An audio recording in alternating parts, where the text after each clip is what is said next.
안녕하세요. 반갑습니다. 성경을 하루 한 장 내지 두 장 읽어서 성경을 통독하는 프로그램.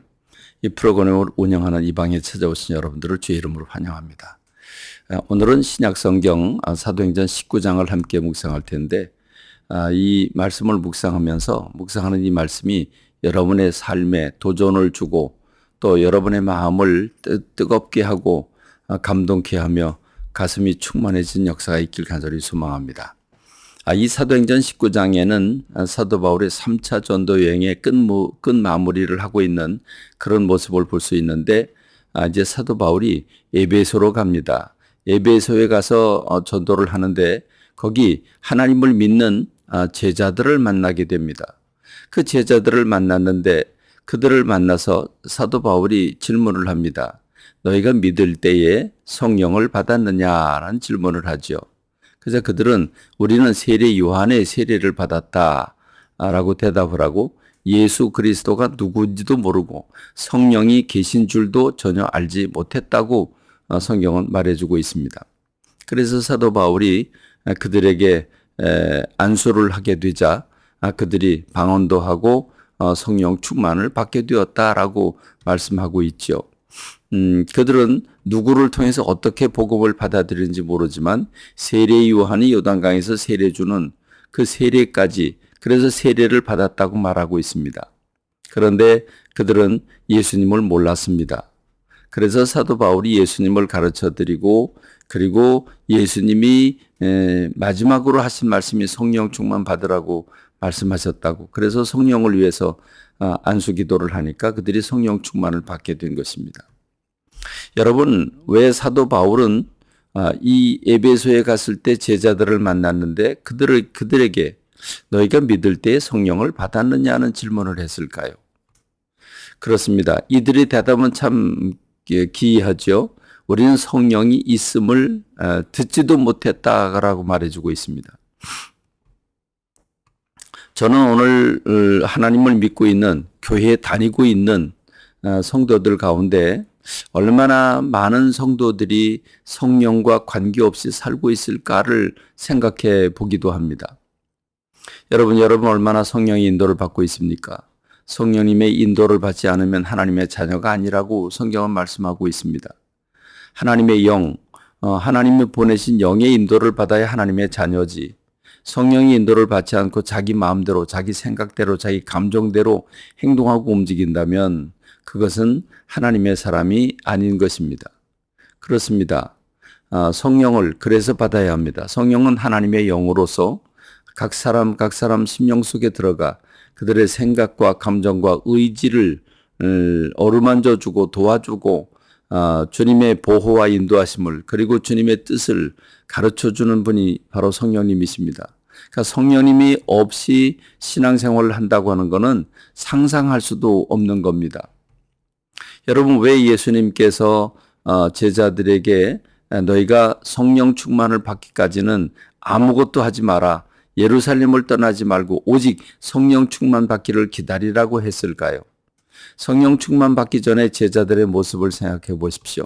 예수님은 이제 곧 십자가 지시고 인류를 위해서 죽으시려고 준비하고 고난 받으시고 있는데, 예수님의 제자들은 예수님이 겉으로 보면 나귀를 타고 예루살렘 성에 들어갈 때 많은 사람이 환호하자, 이제 예수님이 왕 되실 때가 됐구나.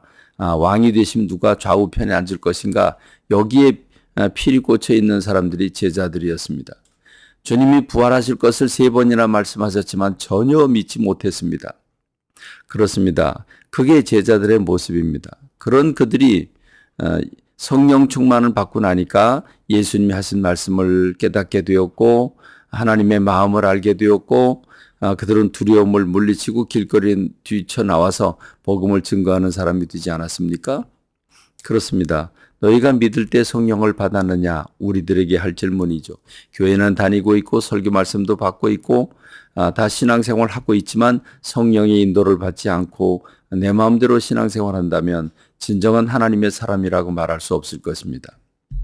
이제 사도 바울은 에베소라고 하는 곳에서 복음을 전하게 되는데, 이 에베소에서 복음을 전할 때 많은 사람들이 받아들이지 않습니다.